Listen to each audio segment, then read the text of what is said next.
जरा सोचिए, आप अपना पूरा दिन अपने कंप्यूटर के सामने पढ़ाई करते हुए बिता रहे हैं, क्योंकि एग्जाम में अब बस कुछ ही दिन बचे हैं। तो जाहिर सी बात है, ऐसे में वर्कआउट करना वक्त की बर्बादी ही लगेगी, क्योंकि जितना ज्यादा आप पढ़ेंगे पेपर उतना ही अच्छा जाएगा, है ना? लेकिन जरूरी नहीं कि यही सच हो। असल में कसरत करने से आप परीक्षा में बेहतर प्रदर्शन कर पाएंगे। आइए इसके पीछे का विज्ञान जानें।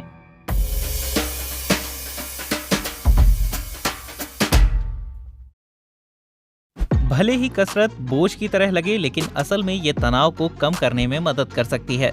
जब भी आप तनावग्रस्त महसूस करते हैं तो हाइपोथैलेमस पिट्यूटरी एड्रेनल एक्सिस यानी HPA एक्सिस सक्रिय हो जाता है। ये हमारे शरीर की तनाव से निपटने वाली प्रमुख प्रणालियों में से एक है। ये सेंट्रल नर्वस सिस्टम को एंडोक्राइन सिस्टम से जोड़ता है और कोर्टिसोल नाम के स्ट्रेस हार्मोन के स्तर को नियंत्रित करता है। दिक्कत ये है कि जब आपका शरीर बहुत ज्यादा कोर्टिसोल छोड़ता है तो आपका प्रदर्शन और एकाग्रता कम हो जाती है। यहीं पर व्यायाम काम आता है। ये कोर्टिसोल के स्तर को कम करता है, जिससे तनाव तुरंत कम हो जाता है। व्यायाम HPA एक्सिस को भी शांत करता है, जिससे आपको आने वाली परीक्षा से कम डर लगेगा। और एनर्जी की बात करें तो जो हम सोचते हैं उससे उल्टा होता है। कसरत करने के तुरंत बाद थकान हो जाती है ना? लेकिन अगर आप करीब आधे घंटे से 1 घंटे तक इंतजार करें तो देखेंगे कि आपके पास दिन भर के बाकी काम करने के लिए ज्यादा एनर्जी रहती है। आप ज्यादा सजग होते हैं। एक और फायदा ये है कि शारीरिक गतिविधि आपके दिमाग को अच्छा महसूस कराने वाले न्यूरोट्रांसमीटर या एंडोर्फिन बनाने में मदद करती है। आप देखेंगे कि आपका मूड अच्छा हो गया और आप बेहतर महसूस करेंगे और दोबारा पढ़ाई शुरू करने का ये बहुत अच्छा मौका है। जब शरीर में हरकत होती है तो प्रीफ्रंटल कॉर्टेक्स में खून का बहाव बढ़ जाता है, जो काम करने में मदद करता है। ये एक व्यापक शब्द है, समस्याओं को सुलझाने, बहुत से काम एक साथ करने और काम पर ध्यान देने की हमारी काबिलियत को बताने वाला। साथ ही ध्यान भटकाने वाली बातों को नजरअंदाज करने वाला भी।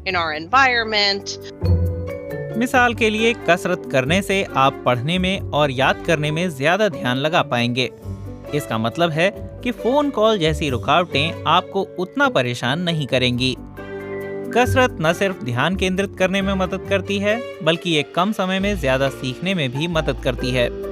ये समझने की हमारी रफ्तार बढ़ाती है, वो रफ्तार जिससे हम दी गई जानकारी को प्रोसेस करते हैं। और क्योंकि हम जानकारी पर बेहतर ढंग से ध्यान दे पाते हैं और जरूरी बातों को पहचान जाते हैं, और इसलिए हम उसे बेहतर तरीके से याद कर पाते हैं। व्यायाम हिप्पोकैम्पस में न्यूरॉन के विकास को भी बढ़ावा देता है, जो लंबी याददाश्त के लिए जिम्मेदार है। शोध बताते हैं कि व्यायाम करने से पढ़ाई लिखाई पर सकारात्मक प्रभाव पड़ता है, लेकिन परीक्षा जैसी तनावपूर्ण परिस्थिति में शुरुआत कैसे करें? अगर आप पहले से ही थोड़ा बहुत व्यायाम करते हैं तो परीक्षा के दौरान भी इसे जारी रखने की कोशिश करें। अगर नहीं तो धीरे धीरे शुरू करें। ऐसा वर्कआउट चुनें जो आपको सचमुच पसंद हो, जैसे तेज चलना, वॉलीबॉल खेलना या घर पर ही एरोबिक्स करना। कोई भी शारीरिक गतिविधि जिससे दिल की धड़कन बढ़े। एक बार कसरत के बाद ही आप एनर्जी में बढ़ोतरी महसूस करेंगे। हालांकि अगर आप हफ्ते में 3 से 5 बार कसरत कर पाते हैं तो ये और भी असरदार होगा।